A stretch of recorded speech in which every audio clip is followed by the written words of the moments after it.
Si tu aimes mes vidéos, mets-moi un pouce bleu, abonne-toi et active la cloche de notification. Ingres, le portrait et la peinture, c'est ce qu'on va voir aujourd'hui dans cette vidéo.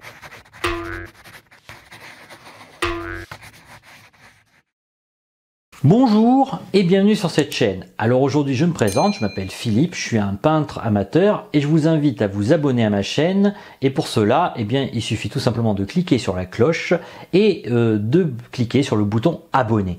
Et puis si vous le souhaitez bien évidemment, vous pourrez aussi télécharger mon guide gratuit du peintre débutant qui est disponible sur mon site chainspire.fr. Mais aujourd'hui on va revenir donc à nos moutons et plus spécifiquement à Ingres, ce peintre du 19e siècle, qui vous allez voir en fait est catégorisé dans les classiques, mais qui en fait, même s'il est catégorisé dans ce domaine-là, en fait n'est plus vraiment un classique. Et c'est ce qu'on va voir justement en évoquant ce livre qui s'appelle Ingres écrit sur l'art. Alors, première chose qu'il faut savoir, c'est que Ingres n'a pas écrit de livre, mais qu'il a fait un recueil de phrases dans des cahiers où il donne des conseils à ses élèves. Alors des fois, il y a des conseils de mauvaise foi, notamment lorsqu'il dit qu'il ne faut pas découper ses dessins, et qu'en fait il découpe des dessins et qu'il fait des placements de composition. Ça on le sait parce qu'on a pu retrouver des feuillets de Ingres qui prouvent cela. Mais il n'est pas que de mauvaise foi, il donne aussi des conseils qui sont des plus intéressants. Et il faut savoir que Ingres, à l'époque, s'oppose quelque part à la manière de voir des peintres, disons, romantiques, on pourrait dire, ou en tout cas impressionnistes. Et pour lui, en fait, l'art, c'est avant tout le dessin, et il y a l'idée de la primauté du dessin. Alors, je vais vous citer quelques phrases d'abord de la préface, qui je pense vous donneront à réfléchir sur ce personnage. On va voir très vite qu'en fait c'est quelqu'un qui avait des failles comme nous tous et qui en fait souffrait quelque part peut-être du complexe de l'imposteur, comme quoi tout le monde en souffre, même les plus grands. Il jugeait que son éducation première avait été trop négligée. Sans doute le jeune homme venu de Montauban avait-il eu quelques complexes en croisant dans l'atelier de David un Girodet qui composait des vers et comprenait les textes grecs. Ingres savait qu'il n'écrirait jamais de livre, mais il réfléchissait à la peinture et il aimait en parler. Donc comme vous ai dit, il n'a pas écrit de livre, mais des recueils. Alors, le fameux primat du dessin sur la couleur de la doctrine ingriste, très simplifiée, était alors attaqué de toutes parts par les admirateurs de Delacroix, mort en 1863. Par Courbet et ses disciples, par Manet bien sûr, et déjà par Claude Monet et les jeunes peintres. Donc, il fut énormément attaqué à son époque, pour autant, on peut pas dire que c'était vraiment ses ennemis parce qu'en fin de compte, lui aussi en fait a remis en cause le classique. Alors il y a une phrase aussi que je trouve très intéressante de lui, je vous lis. Il ne faut pas essayer d'apprendre à faire le beau caractère, il faut le trouver dans son modèle. Donc voilà, déjà je trouve que ça donne à réfléchir. On retrouvera partout dans ces pages l'éloge de la pureté de la ligne, du dessin, de l'exercice de la main. Trop de science en pareil cas nuit à la sincérité du dessin et peut détourner de l'expression caractéristique pour conduire à une image banale de la forme. Il est donc de capital de bannir le mannequin. Alors qu'est-ce qu'il veut dire par bannir le mannequin? C'est justement bannir une forme d'académisme et savoir déformer les objets quand c'est nécessaire.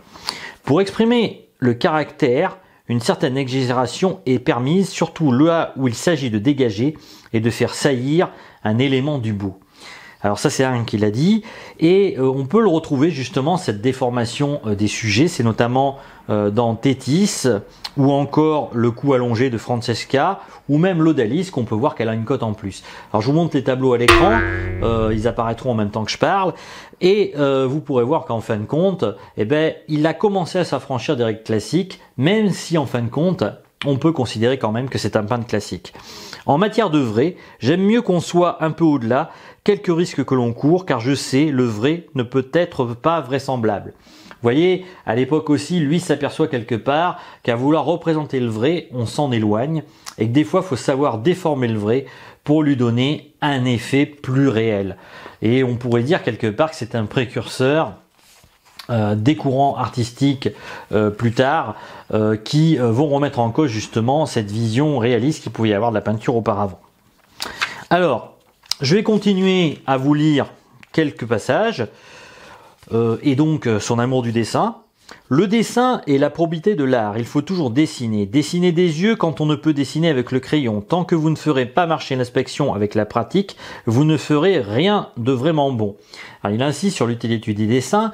Il dit justement qu'il est important de dessiner pour pouvoir justement arriver à mieux représenter. Et il insiste aussi sur l'observation. Quand il dit dessiner des yeux, quelque part, eh bien, ça veut dire qu'il faut faire travailler son observation lorsqu'on se balade dans la nature ou même lorsqu'on voit des personnes et voir comment nous on les représenterait si on devait avoir un crayon à la main et pourquoi pas donc continuer par la suite à le faire avec sa main. Donc ça, je trouve ça très intéressant. Je vais vous lire aussi d'autres phrases de lui qui je trouve sont intéressantes. Dans un tableau, il faut que la lumière tombe quelque part avec force et que l'attention du spectateur soit attirée sur ce point. Il en est de même dans une figure où l'effet doit rayonner d'un point central. C'est ce qui fait les dégradations. Pour la forme, il faut aussi qu'un grand morceau dominant, tout le reste s'empare du regard. C'est un des éléments principaux du caractère dans le dessin. Alors encore plus loin. Les peintres se méprennent beaucoup lorsqu'ils emploient inconsidérément dans leurs tableaux trop blancs qu'il faut ensuite baisser et éteindre. Le blanc doit être réservé pour les occasions de lumière, pour ces éclats qui déterminent l'effet du tableau. Titien disait qu'il serait à souhaiter que le blanc fût aussi cher que l'outre-mer et Zeuxis, qui était le Titien. Des peintres de l'Antiquité reprenaient ceux qui ignoraient combien l'excès en pareil cas est préjudiciable. Rien n'est blanc dans le corps animé, rien n'est positivement blanc, tout est relatif. À côté de ces femmes éclatantes de blancheur, mettez une feuille de papier. Alors je trouve que c'est assez parlant. Eh bien, il vous démontre par A plus B quelque part en mettant une feuille de papier, et vous pouvez même le faire vous-même, qu'en fait, même une personne qui semble avoir une blancheur immaculée, disons une jeune fille frêle et innocente, eh bien, en fin de compte, il n'y a jamais de blanc parfait. Il peut y avoir des nuances, des teintes de différentes couleurs, des teintes violines, des teintes peut-être grises, enfin tout un tas de teintes différentes. Et je trouve que c'est justement intéressant de retenir ce genre de choses, parce que quand vous poserez le blanc sur une toile, eh bien, rappelez-vous qu'en fait, le blanc pur, quand vous représentez une personne, ça n'est jamais vraiment totalement blanc et qu'il y a plein de nuances. Et ça, je trouve ça intéressant. C'est pour ça que je vous ai lu cette phrase. Alors bien entendu, vous en retiendriez peut-être d'autres. Mais voilà, moi je vous lis les phrases que en tout cas j'ai aimées. La lumière est comme l'eau, elle se fait bon gré mal gré, sa place et prend à l'instant son niveau. Voilà encore une autre phrase. Alors après, je vais pas vous lire tout le livre, hein, bien évidemment, le but c'est pas ça, c'est juste de vous partager en fait les choses que j'ai aimées. On arrive dans l'art à un résultat honorable qu'en pleurant. Qui ne souffre pas ne croit pas. Alors, il veut dire tout simplement qu'en fait, l'exercice de la peinture, eh ben, c'est un peu quelque part comme le sport. Ça veut dire que quand vous allez peindre, ben, des fois vous allez avoir des échecs, vous allez souffrir. Eh bien, c'est justement comme ça qu'on avance. C'est en faisant des échecs et en souffrant quelque part qu'on progresse en peinture. Donc, moi, je trouve que cette phrase, elle est pas mal. Après, vous, peut-être que vous l'aimerez pas. Une autre phrase encore. Quand il est sûr de marcher dans la bonne voie, quand il suit les traces de ceux de ses prédécesseurs qui jouissent à juste titre d'une grande célébrité, l'artiste alors peut s'armer de la hardiesse et de l'assurance qui conviennent à un vrai talent.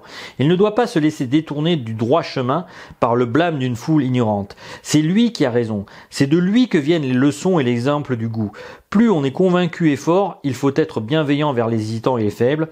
La bienveillance est une grande qualité du génie. Donc voilà, la bienveillance, eh bien ça je pense qu'il y en aurait beaucoup qui auraient pas mal de choses, de progrès à faire, notamment sur les forums Facebook lorsqu'ils descendent les personnes parce qu'ils estiment qu'elles dessinent mal.